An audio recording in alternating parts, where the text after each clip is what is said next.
நம்முடைய தேவனுக்கு மகிமை. இந்த ஆராதனை வேளையில் நம்முடைய தியானத்துக்கு ஆதாரமாக 51ஆம் சங்கீதம் 14ஆம் வசனத்தை நாம் எல்லாரும் எடுத்துக்கொள்வோம். 51ஆம் சங்கீதம் 14ஆம் வசனத்தை நாம் எடுத்துக்கொள்ளலாம். தாவீது அரசன் ஆண்டவரிடத்தில் உடைந்த உள்ளத்தோடு ஏறெடுத்த ஒரு ஜெப விண்ணப்பம் மன்றாடுதான் இந்த வசனம். ஆண்டவரிடத்தில் எப்படி மன்றாடுகிறார் பாருங்கள். தேவனே, என்னை ரட்சிக்கும் தேவனே, இரத்த பழிகளுக்கு என்னை நீங்களாக்கிவிடும், இரத்த பழிகளுக்கு என்னை நீங்களாக்கிவிடும். Deliver me, Lord, from the guilt of bloodshed. இரத்த பழிகளுக்கு என்னை நீங்களாக்கிவிடும் என்று தாவீது அரசன் ஆண்டவரிடத்திலே மன்றாடுகிறார். ஏன் ஒரு ஜெபம் எடுத்தார்னு உங்களுக்கு தெரியுமா? உங்களுக்கு தெரியும். வேதத்தை படித்திருக்கிற அனைவருக்கும் அது தெரியும். எனக்கும் தெரியும், உங்களுக்கும் தெரியும் இல்லையா? தாவீது ஒரு சந்தர்ப்ப சூழ்நிலையில் இரத்தப்பழிக்கு உள்ளாகிவிட்டார். தன்னுடைய போர் சேவனாகிய உரியாவின் மனைவியோடு தவறாக நடந்து கொண்டார். அதற்கு பிறகு அந்த உரியாவை உச்சத்திலே முன்னே நிற்க வைத்து அவன் கொலை செய்யப்படும்படியாக ஒரு லெட்டரை உரியாவிடத்திலே கொடுத்து அவனுடைய படத்தளபதிக்கு கொண்டு சென்று கொடுத்தான். தாவீதுடைய ஏற்பாட்டில் உரியா யுத்தக்களத்தில் முன்னே நின்றான். அவன் செத்து போனான். அந்த இரத்த பழிக்கு தாவீது உள்ளாகிவிட்டார். இந்த விஷயம் பூமியில ஒரு மனுஷனுக்கும் தெரியாது. தாவீதுக்கு கூட இருந்த எவருக்கும் தெரியாது. ஆண்டவர் ஒருத்தருக்கு மட்டும்தான் தெரியும். அதுக்கு பிறகு அங்க ஒரு தீர்க்கதரிசி இருந்தார், நாத்தான் என்னும் ஒரு தீர்க்கதரிசி. அந்த தீர்க்கதரிசிகிட்ட ஆண்டவர் சொல்லி கொடுத்துட்டார். என்னங்க, ஆண்டவர் நாத்தான் தீர்க்கதரிசிகிட்ட சொல்லிட்டார். சொல்லிட்டு சொன்னார், நீ அவனிடத்தில் போய் எச்சரி. நாத்தான் தீர்க்கதரிசி நல்ல நைஸ் பண்ணி நல்லா பேசினார். நம்ம போல நேர போன உடனே பாவி, கொலகாரா, விவசாயி அப்படின்னு சொல்லல. ஒரு ஏழை மனுஷன் இருந்தான் ஒரு பட்டணத்தில். அவனுக்கு ஒரு ஆடு இருந்தது. அதே நேரத்தில் இன்னொரு செல்வந்தனுக்கு நிறைய மாடுகள் இருந்தது. அந்த செல்வந்தனுடைய வீட்டிலே ஒரு விருந்துக்கு இந்த ஏழை மனுஷனுடைய ஆட்டை பிடிச்சி சமைச்சு தின்னு போட்டாங்க. இப்ப இவனை என்ன செய்யணும் அப்படின்னு கேட்டாங்க. தாவீது சொன்னாப்புல, அந்த ஏழை மனுஷனுடைய ஆட்டை பிடிச்சி சமைச்சு தின்னால அவன் கொலை செய்யப்பட வேண்டும். உடனே நாத்தான் தீர்க்கதரிசி சொன்னாரு, அந்த மனுஷன் நீயே தான், யூ ஆர் தட் மேன். உடனே தாவீது மறுப்பு தெரிவிக்கவில்லை. தாவீது தன்னுடைய தவறை ஒத்துக்கொண்டார். ஐ ஹவ் சின்ட், நான் பாவம் செய்தேன், ஒத்துக்கொண்டார். அடுத்து ஆண்டவரிடத்திலே உடைந்த உள்ளத்தோடு அழுது மன்றாடத் தொடங்கினார். அந்த மன்றாட்டின் ஒரு பகுதி தான், தேவனே, இரத்த பழிகளுக்கு என்னை மீட்டுவிடும், deliver me from the guilt of bloodshed. ஆண்டவரிடத்திலே மன்றாடுகிறார். விசுவாசிகளே, தேவனுடைய பிள்ளைகளே, நேற்று மதியத்திலே ஆண்டவருடைய வார்த்தை என்னுடைய காதில் தொனித்தது. இரத்தப்பழி. நேற்று மதியானத்துக்கு பிறகு இரத்தப்பழியை குறித்து சபைக்கு சொல் என்று கர்த்தர் உணர்த்தினார். என்ன இரத்தப்பழி ஆண்டவரே? தாவீது இப்படி ஒரு ஜெபிக்கிறார். அவருடைய வாழ்க்கையில ஒரு இரத்தப்பழி இருந்திருக்கிறது. அவர் ஒரு கொலை செய்திருக்கிறார். உரியாவின் மனைவியோடு தவறாக வாழ்ந்தது மட்டுமல்ல இரத்தப்பழி, உரியாவே கொலை செய்து விட்டார் இரத்தப்பழி. ஆண்டவரை ஆராதிக்கிற மக்களில் ஒரு சிலருடைய வாழ்க்கையில் இரத்தப்பழிகள் இருக்கத்தான் செய்கிறது. You have the guilt of bloodshed in your life. நீங்கள் இரத்தப்பழிக்கு உள்ளாகி இருக்கிறீர்கள். Whereas you are ignorant of it. ஆனா உங்களுக்கு அது தெரியல. நீங்க ஆசீர்வாதம் வரலையே, ஆண்டவர் எனக்கு நன்மை செய்யலையே, என்னுடைய நோயை குணமாக்கலையே, எனக்கு நல்ல காரியம் நடக்கலையேன்னு நினைச்சுக்கிட்டு இருக்கிறீங்க. நீங்க இரத்தப்பழிகளுக்கு உள்ளாகி இருக்கிறீர்கள். You are under the guilt of bloodshed. இரத்தப்பழிக்கு உள்ளாகி இருக்கிறீர்கள். அது உங்களுக்கு தெரியல, எங்கன்னு தெரியல. நீங்க யாரையும் கொல்லல, உங்க வயிற்றில் இருந்த குழந்தையை கொன்னீங்க. நீங்க இரத்த பலிக்கு உள்ளாகி இருக்கிறீர்கள். You did abortion. கருச்சிதைவு பண்ணினது கர்த்தருடைய பார்வையில் குற்றம் என்பதை மறந்து விடாது. You are under the guilt of bloodshed. குழந்தையை கொலை செய்தால், உன்னுடைய வயிற்றில் இருந்த குழந்தையை, உன்னுடைய மனைவியினுடைய வயிற்றில் இருந்த குழந்தையை கொலை செய்வதற்கு நீ எல்லா ஏற்பாடுகளையும் பண்ணி கொலை செய்தால் தேவனுடைய சமூகத்தில் அது குற்றமாக இருக்கிறது. இப்பொழுது நீ விடுதலை பெற வேண்டும் என்று விரும்புகிறாயா? இன்னொருத்தியுடைய வயிற்றில் குழந்தையை கொண்டு போட்டார். எனக்கு தெரியும், ஒருத்தி விசுவாசியாக 15 வருஷத்துக்கு மேலாக ஆராதித்தவள். அவள் பரிசுத்த ஆவியை பெறவில்லை. காரணம் என்னன்னு உனக்கு தெரியாது, எனக்கு தெரியும். நான் ஒருத்தனுக்கும் தெரியாது. தாவீதுடைய இரத்தப்பலி நாத்தான் தீர்க்கதரிசி ஒருவனுக்கு தான் தெரியும். ஆண்டவர் நாத்தான் தீர்க்கதரிசிக்கு தான் சொன்னார், எனக்கு தான் சொன்னார் ஆண்டவர்.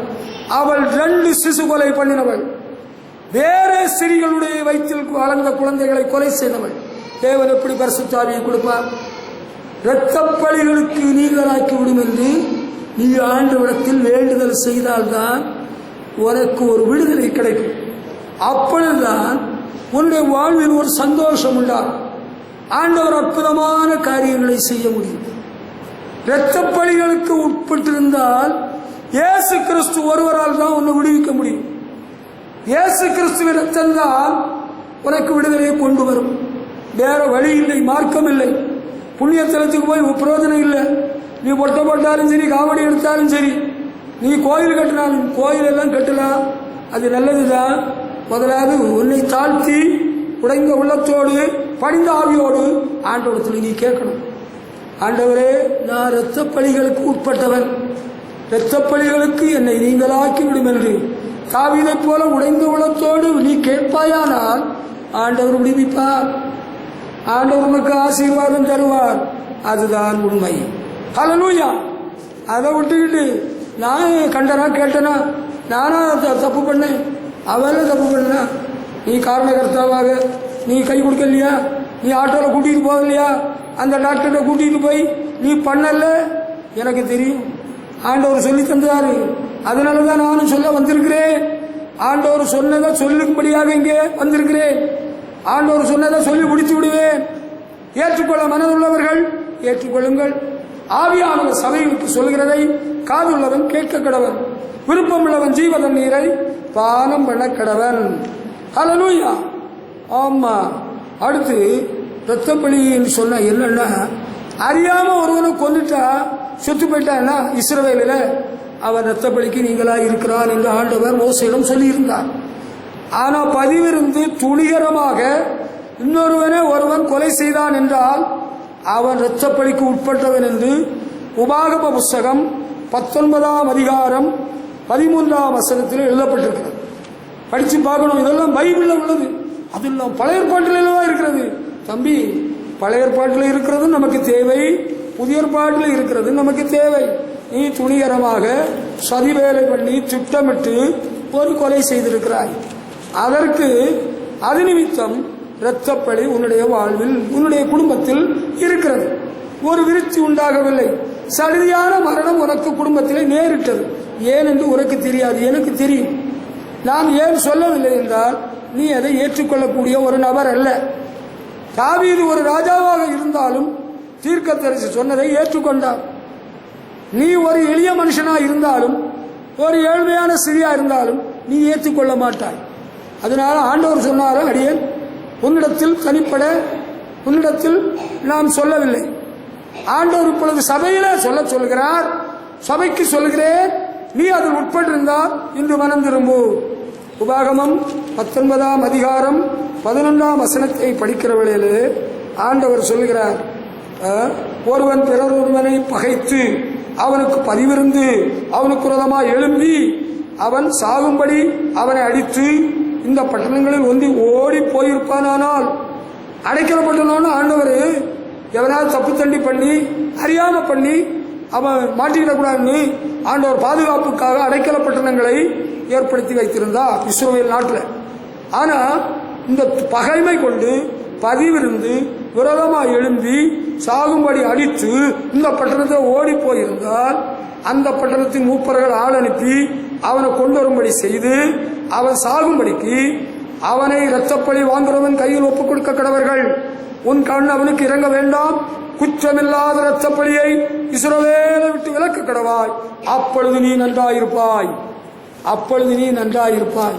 நீ நல்லா இருக்கணும்னா இரத்தப்பழியை இஸ்ரவேலை விட்டு விலக்க வேண்டும். விரோதம் கொண்டாய், பகைமை கொண்டாய், பதிவிருந்தாய், விரோதமாய் எழும்பினாய், சாகும்படி அடித்தாய், இரத்தப்பழி போகாது. நீ எவனுக்கு வைக்கல யாரி போய் எத்தனை கிராமத்துக்கு ஊழியம் செய்தாலும் சரி, நீ அங்க பிரியாணி உனக்கு சபைக்காரங்களுக்கு கொடுத்தாலும் சரி, ஆழ வெட்டினாலும் சரி, கோழியை வெட்டினாலும் சரி, நீ இரத்தப்பழிக்கு உட்பட்டவன். இரத்தப்பழியை இஸ்ரவேலை விட்டு நீ விலக்க வேண்டும். அப்பதான் நல்லா இருப்பாய். உனக்கு தெரியுமா, பகைமை உணர்ச்சியோடு நீ பதிவிருந்து விரோதமாக எழும்பி யாரையாயிலும் நீ அடிச்சு கொண்டது உண்டா? நீ அடித்து கொண்டது உண்டா? நினைச்சுப்பார். அப்படி ஏதாவது நடந்தது உண்டானால் நீ இரத்தப்பழிக்கு உட்பட்டிருக்கிறாய். நீ இப்ப எங்க போனாலும் தப்ப முடியாது. ஆண்டவர் ஒன்னு பிடிச்சிட்டு வர சொல்றாரு. இரத்தம் பழி வாங்குறவர்கள் கையில் ஒப்பு கொடுக்க கடவர்கள். அவனை சாகடிக்கணும், அவனை விடக்கூடாதான். அன்பானவர்களே, நமக்கு தெரியல நிறைய விஷயங்கள், நமக்கு தெரியல. பகைமை கொண்டிருக்கிறார். சகோதரனை பகைக்கிற எவனும் மனுஷ கொலைபாதகனாய் இருக்கிறான். அவனிடத்தில் தேவனுடைய அன்பு இல்லை என்று வேதம் சொல்கிறது. காண்கிற சகோதரனிடத்தில் அன்பு கூறாதவன் காணாத தேவனிடத்தில் எப்படி அன்பு கூறுவான்? ஐயோ, சகோதரனிடத்திலே அன்பில்லை. சகோதரனை பகைக்கிறாய், வெறுக்கிறாய், கொலை செய்ய நினைக்கிறாயா? கொலை செய்யணும்னு நினைக்கிறாயா? இரத்தப்பழி உன்மேலும் உன் குடும்பத்தின் மேலும் இறங்கிவிடும். உனக்கு தெரியவில்லை. ஆமா, யாக்கோபுக்கு 12 மகன்கள். இந்த 12 பேர்ல யோசேப்பு என்னும் ஒருவன் சிறுவன். அவனுக்கு ஒரே ஒரு தம்பி பென்யமீன். மீது எல்லாரும் அண்ணமாறு. அண்ணமாருக்கு யோசேப்பிடத்தில் பொறாமையும் எரிச்சலும் போட்டியும் ஒரே குழப்பமும் தான். அதுக்கு காரணம் அவன் சிறு வயதிலே அவனுடைய எதிர்காலத்தை குறித்து சொப்பனம் கண்டு தகப்பனிடத்தில் சொன்னான், ஒரு காரணம். இன்னொன்று, சகோதரருடைய தப்பிதங்களை தகப்பனுக்கு அறிவித்து வந்தான், இன்னொரு காரணம். இவங்களால பொறுக்க முடியல, சகிக்க முடியல. இவனை எப்படா தீர்த்து கட்டலாம், ஒழிச்சு கட்டலான்னு திட்டம் வைத்துக் கொண்டே இருந்தார்கள். இப்படி எண்ணிக்கொண்டிருக்கிற காலகட்டத்தில் அவர்கள் ஆடு மேய்த்திருந்த இடத்தில் தகப்பனால் அனுப்பப்பட்டு சுகசெய்தி விசாரிக்கும்படி சாப்பாடு தின்பண்டெல்லாம் கொண்டு போயிருக்கிறான் இந்த யோசேப்பு. அவனை பார்த்த உடனே அவங்களுக்கு சந்தோஷம். வந்துட்டான்டா, சரியான நேரம், மாட்டிக்கிட்டான், சொப்பனகாரம் வந்துட்டான், மாட்டிக்கிட்டான்னு சொல்லி எல்லாரும் சேர்ந்து ஏக மனதாக அவனை கொன்னுடணும்னு முடிவு பண்ணிட்டாங்க. ஆனால் அவங்க மூத்த அண்ணன் ரூபன் ஒருத்தன் தான் சொல்றாப்புல, அவனை கொண்டு போடாதிருங்கள், அவனுடைய இரத்தப்பழி நம்மேல் வரும். Don't kill him, he will be under the guilt of his blood. நம்ம கொல்லக்கூடாது, அவனை விட்டுருவோன்னு சொல்றாப்புல. பிறகு அவன் ஏதோ பக்கத்தில் இங்கே போன நேரத்தில் மீதி உள்ள அண்ணன்மார் எல்லாரும் சேர்ந்து இவனை ஒரு குழியில, சேருண்டான ஒரு குழியில தூக்கி போட்டுட்டாங்க. இவன் அங்கே கிடந்து சாகட்டுன்னு போட்டுட்டாங்க. அவன் கொண்டு வந்ததெல்லாம் இவன் தின்னுட்டானுங்க. அவனை சகோதரனை குழியில தூக்கி போட்டுட்டாங்க. அதுக்கு பிறகு கொஞ்ச நேரம் கழிச்சு பார்த்தா மீதியானியர்கள், அடிமைகளை வாங்கி கொண்டு போகிறவர்கள் வருகிறார்கள். அவர்கள்ட்ட பிடிச்சி விற்று போட்டாங்க. 20 வெள்ளி காசுக்கு விற்று போட்டாங்க. ஆண்டுகள் கழிந்தது. சுமார் 17 ஆண்டுகளுக்கு பிறகு அவர்கள் வாழ்ந்து வந்த கானான் தேசத்தில் பெரிய பஞ்சம், எகிப்திலும் பஞ்சம். ஆனால் எகிப்து தேசத்தில் தானியம் கிடைக்கிறது. அங்கே போனால் தானியம் வாங்கலாம், சாப்பிடலாம், உயிரோடு இருக்கலாம் என்ற செய்தி யாக்கோவுக்கும் யோசேப்பின் அண்ணமாருக்கும் தெரிய வருகிறது. தானியம் வாங்கி வருவோம் போனாங்க. போன இடத்துல யோசேப்பு இவர்களை அடையாளம் கண்டு கொண்டான். தன்னை காண்பித்துக் கொள்ளவில்லை யார் என்று. பின்னால யோசேப்பு இவர்களை குறித்து விசாரித்து, இவங்க நாங்கள் நிரபராதிகள், நாங்கள் நிஜஸ்தர்கள், நாங்கள் கானான் தேசத்தில் எங்கள் அப்பாவுக்கு 12 பிள்ளைகள், அதில் ஒருத்தன் செத்து போயிட்டான், மீதி ஒருத்தனை எங்கள் அப்பாட்ட விட்டுருக்குறோம், நாங்கள் மட்டும் வந்தோம், எல்லாரையும் பிடிச்சி அட ஜெயிலில் போடுன்னு சொல்லிட்டார். 3 நாள் ஜெயிலில் இருந்தாருங்க. அதுக்கு பிறகு ரூபன் சொல்றாப்புல, ரொம்ப வருத்தத்தோடு சொல்றாப்புல, படிச்சு பாருங்க, பைபிள் தாங்க நமக்கு ஆதாரம். வேதத்துக்கு வெளியே எனக்கு கதை சொல்றதுக்கு நேரம் இல்லை, எனக்கு பிடிக்காது. ஆதியாகமம் 42ஆம் அதிகாரம் 22ஆம் வசனத்தை படிச்சு பாருங்க. அங்க ரூபன் சொல்றாப்புல, இந்த நெருக்கடியான சூழ்நிலை எல்லாருக்கும் வந்து சேர்ந்துட்டு ஆண்டுகள் கழித்தது தம்பி. சுமார் 17 ஆண்டுகளுக்கு பிறகுதான் இரத்தப்பழிக்கு பதில் சொல்ல வேண்டிய நேரம் வந்திருக்கு. இன்னைக்கு செய்ததுக்கு நாளைக்கு வந்துடல, இந்த வருஷத்துல வந்துடல, கொஞ்சம் காலம் எடுக்குது. கால அவகாசம் நமக்கு தேவைப்படுது. நீங்க கொஞ்சம் கால அவகாசம் கொடுங்க. ஆமா, என்ன நடக்குது பாருங்க. 42:22 ரூபன் தன்னுடைய சகோதரர்களை பார்த்து, இளைஞனுக்கு விரோதமாக பாவம் செய்யாதிருங்கள், don't sin against this young boy என்று நான் உங்களுக்கு சொல்லவில்லையா? You have not listened to me. நீங்கள் கேளாமல் போனீர்கள். இப்பொழுது இதோ அவன் இரத்தப்பழி நம்மிடத்தில் வாங்கப்படுகிறது என்றான். அப்பா, இப்பொழுது இதோ அவன் இரத்தப்பழி நம்மிடத்தில் வாங்கப்படுகிறது. வாழ்க்கையில அலைமோதுகிறார்கள், வேதனைக்குள்ளாகிறார்கள், வசமில்லாம மாட்டிக்கிட்டாங்க, சரியா மாட்டிக்கிட்டாங்க. இவனு கனவு கூட காணல. யோசேப்பு அங்க எகிப்தின் அதிபதியாக இருக்கிறான். அவனுடைய கட்டுப்பாட்டில் தான் தானியம் எல்லாம் இருக்கிறது, குடோன் எல்லாம் செயல்படுகிறது என்று ஒன்றும் ஒருத்தருக்கும் தெரியாது. அன்றைக்கு ஒரு இளைஞனாக இருந்து வித்து போட்டாருங்க. அதுக்கு பிறகு 17 வருஷத்துல நல்லா வளர்ந்து அழகான பெரிய ஆளாகி கல்யாணம் ஆகி பிள்ளை குட்டிகளோட பெரிய மனுஷன். இவன் ஒருத்தனுக்கு அடையாளம் தெரியல. ஆனா யோசேப்புக்கு he was able to recognize his brothers. அவருடைய சகோதரர்களை அடையாளம் கண்டு கொண்டான். அதெல்லாம் வச்சுக்கிட்டு தான் 3 நாள் 17ஆம் வசனத்தில் இருக்கிறது. அவர்கள் எல்லாரையும் 3 நாள் காவலிலே வைத்தான். அதுக்கு பிறகு யோசேப்பு பிறகு சொல்றாப்புல, நீங்கள் உயிரோடு இருக்கும்படிக்கு ஒன்று செய்யுங்க. ஒருவன் காவல் கூடத்தில் இருக்கட்டும். எப்படியும் பேசி முடிச்ச பிறகு ரூபன் மனம் தளர்ந்து போய் சகோதரத்தில் சொல்றதுதான் உங்களுக்கு படிச்சேன்.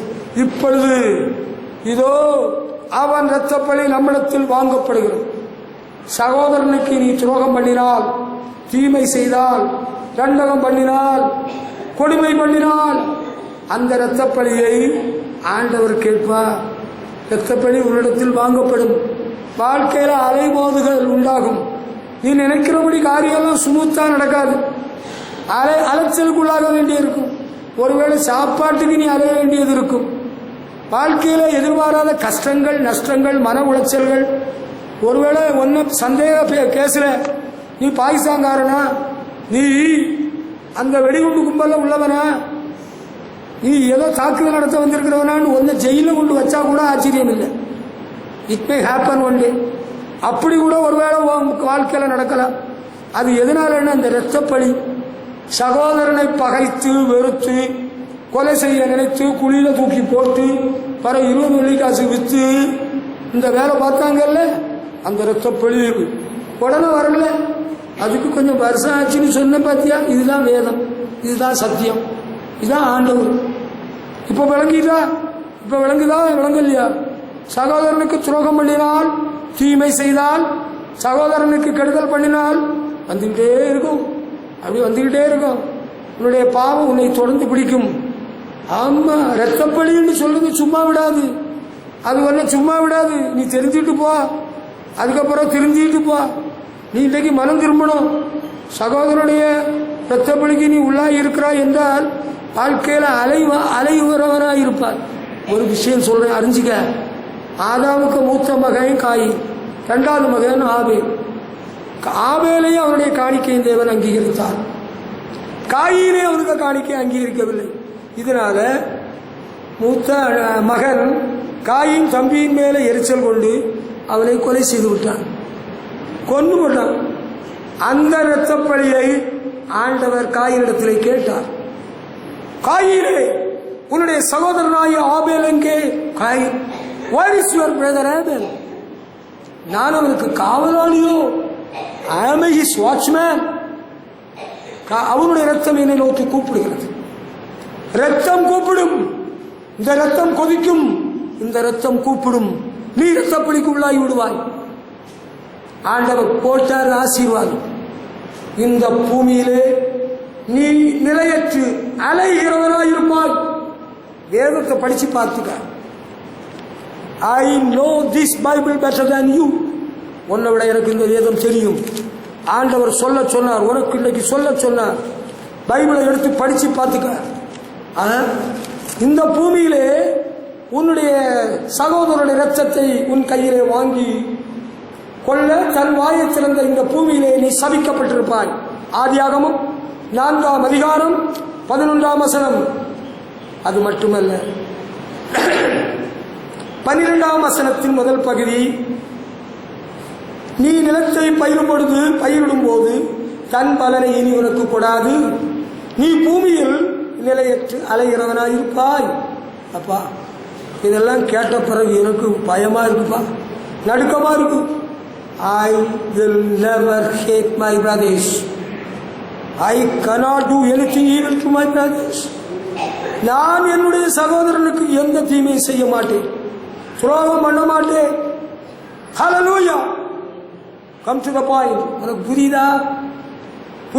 சகோதரனை பகைத்து கொலை செய்தான். அங்க ஆண்டவருக்கு பெட்டிஷன் கொடுக்கிறதுக்கு அனைத்து மகளிர் காவல் நிலையம் இல்லை, தனி கோடு, தனி நீதிமன்றம் இல்லை. ஆமா, ஆண்டவர் தான் நியாயாதிபதி. உனக்கு தெரியல? தேவன் நீதியுள்ள நியாயாதிபதி. அவர் நாள்தோறும் பாவியின் மேல் சினங்கொள்கிற தேவன். அவர் மனம் திரும்பாவிட்டால் தமது பட்டயத்தை கருக்காக்குவார். ஐயோ, இது என்ன பிரசங்கம் நீங்க பண்றீங்க? டிவில எல்லாம் என்ன அழகா பிரசங்கம் பண்றாங்க.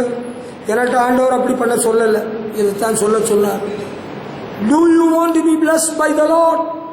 ஆண்டவரால் ஆசீர்வதிக்கப்பட விரும்புகிறாயா? உன்னுடைய கைகளின் பிரயாசத்தை சாப்பிட விரும்புகிறாயா? இந்த பூமியிலே நிலையற்று அலைகிறவனா இராமல் சந்தோஷமாய் நிரந்தரமா அமைதியா வாழ விரும்புறியா? சகோதரனுடைய ரத்தத்தை சிந்தின இந்த பூமியிலே அந்த ரத்தம் ஆண்டவரை நோக்கி கூப்பிடுதப்பா. நீ இப்ப மனம் திரும்பணும். பாவத்தை மன்னிச்சிட்டாரு, ஞானஸ்நானம் பெற்றுட்டு சபைக்கு வர காணிக்க போடுற, ரொம்ப சந்தோஷம். இரத்தப்பழி உன்னுடைய வாழ்க்கையில் இருக்கிறபடியினால் உன்னுடைய பயிர் பச்சைகள் ஆசீர்வதிக்கப்படவில்லை. நீ வாழ்க்கையில ஸ்டடியா இல்லை. You are wandering all through your life. அலைஞ்சுக்கிட்டே இருக்கிற. இன்னைக்கு ஒரு நாள் இங்க இருப்ப, இன்னைக்கு ஒரு சபையில இருப்ப, நாளைக்கு வேற ஒரு சபையில இருப்ப, இன்னைக்கு இந்த ஊர்ல இருப்ப, 7 நாள் கழிச்சு வேற ஒரு ஊர்ல இருப்ப. உனக்கு நிலை இல்லை, உனக்கு வாழ்க்கை சரியில்லை. There is curse in your life. உன்னுடைய வாழ்க்கையிலே சாபம் இருக்கிறது. Because you are under the guilt of bloodshed. நீ இரத்த பழிக்கு உட்பட்டிருக்கிறாய். நீ ஆதாமுக்கு மூத்த மகன் தான், உனக்கு அப்பனுக்கு மூத்த மகன் தான். ஆனால் உன்னுடைய வாழ்வில் இரத்த பழி இருக்கிறது. ஆமா, சகோதரனை பகைத்தான், வெறுத்தான், பொறாமை கொண்டான், எரிச்சல் அடைந்தான், கொன்னே போட்டான். உனக்கு வாழ்க்கையின் கடந்த கால வாழ்க்கையின் பின்பகுதியை கொஞ்சம் நினைத்துப்பா. எப்படி உன்னுடைய வாழ்க்கையின் கடந்த காலம், எப்படி உன்னுடைய சகோதரனுக்கு என்ன செய்தாய், என்ன தீமை செய்தாய்? நல்லா இருந்துருவோம். உங்களுக்கு பைபிளெல்லாம் நிறைய தெரியும், உங்களுக்கு நிறைய பாட்டெல்லாம் தெரியும். அப்படியா? நாங்கள் இப்போ சபை நடத்த போறோம். அப்படியா? சபை நடத்த போறீங்களா? அதில் ரத்தப்பழியிலிருந்து விடுதலை பெற வழியை பாரு. சபை பரவ நடத்தலாம், சபையை நடத்தலாம். கல்யாணம் பண்ணின மனைவியுடைய மண்டையை உடைச்சிக்கிட்டு அந்த சபை நடத்துறாரா, ஊழியக்காரனா? எங்க அண்ணனுக்கு சபையில இருந்து உருவான ஒரு ஊழியக்காரன், நல்ல தடிப்பய, காதலிச்சு கல்யாணம் பண்ண பய, 4 காசுக்கு காசு, செல்லா காசு. பள்ளிக்கூடத்தில் அரசாங்க உத்தியோகத்தில் இருக்கிற ஆசிரியை காதலித்து வழி பண்ணி மடித்து ஏமாற்றி வஞ்சித்து கல்யாணம் பண்ணிக்கிட்டு அவளுக்கு மண்டையை உடைச்சு போட்டான். மண்டையிலேருந்து ரத்தம் உடைஞ்சி பிரியாஸ்பத்திரியில் அட்மிஷன் போட்டிருக்கு. அவனுக்கு பேரும் அவனுக்கு ஊரு எனக்கு தெரியும். ஃபோன் பண்றேன். எங்க அண்ணனுக்கு ப்ரொஃபஸரா இருந்து இப்பொழுது ஊழியர் செய்கிற எங்க அண்ணனுக்கு ஃபோன் பண்றேன். பாஸ்போர்ட் போய் சொல்ல, என்ன, நான் கர்த்தருடைய பந்தியிலே பங்கு பெற விரும்புகிறேன். நீ உன்னுடைய மனைவியை அடித்து துன்புறுத்தி காயப்படுத்தினது தவறு என்பதை ஒத்துக்கொண்டால் பந்தியில் பங்கு பெறலாம். அவனுக்கு ஒரு ஆசான் இந்த பக்கம் ஒருத்தன் உண்டு, ஒரு தடியன் இந்த பக்கத்தில். அவனுக்கு ஒரு ஆசான், அவன் சொல்லிக் கொடுத்த பாஷை. நீ ஒருதலை பட்சமாக நியாயம் சொல்லுகிறீர். எங்க அண்ணன் சொல்லிட்டாப்புல, நான் ஒருதலை பட்சமாக நியாயம் சொல்லல, வச்சிரு. போன வச்சாச்சு. அவனும் ஒரு ஊழியக்காரன் தான், அவனும் ஒரு ஊழியக்காரன் தான். அது இருக்கட்டும். அவனும் அங்க ஒரு பகுதியிலே ஊழியம் செய்கிறான். என்று ஆரம்பித்த ஒரு ஊரிலே ஊழியம் செய்கிறான் அவனும். அது இருக்கட்டும். அடுத்து செக்காங்கடி என்கிற இடத்துல இருந்து ஒரு ஊழியக்காரன், மீன்சுகுட்டி என்ற ஒரு பகுதியில் அவனுக்கு ஒரு குழந்தை பிறந்து அது வளர்ந்து வருகிற காலகட்டத்தில் 2-3 மாதங்களுக்கு பிறகு இன்னொரு குழந்தை அவனுக்கு மனைவியின் வயிற்றில் உருவானது. அவன் பார்த்தான், நமக்கு அடுத்த குழந்தையை வளர்க்கான் பாடில்லை. பெரிய ஆஸ்பத்திரி நமக்கு இருக்கிறது, எத்தனை மருத்துவர்கள் இருக்கிறார்கள். அவன் குழந்தையை கொண்டு கொலை செய்து விட்டு அவரும் ஊழியம் தான் செய்கிறான். அங்கேயும் ஆத்துமாக்கள் வரத்தான் செய்கிறார்கள். அப்படி இருக்கட்டும், அது நல்லதுதான். கொலைகார கும்பர்கள் எல்லாம் ஒரு ஜோடி சேர்ந்து இருக்கிறது. கொலைகாரர்கள், மண்டையை உடைக்கிறவர்கள் நடக்கட்டும். அதுவும் ஒரு இரத்தப்பழியிலிருந்து விடுதலை பெற வழியை தேடுப்பா. ஆண்டவர் உன்னை அங்கீகரிக்க மாட்டார், உனக்கு ஊழியத்தை அங்கீகரிக்க மாட்டார், உன் குடும்பத்தை அங்கீகரிக்க மாட்டார். உன் வாழ்க்கை முழுதும் வேதனையும் கண்ணீரும் அலைச்சலும் தான் இருக்கும். இந்த இரத்தப்பழியிலிருந்து விடுதலை பெறணும்னா surrender your life to the Lord today.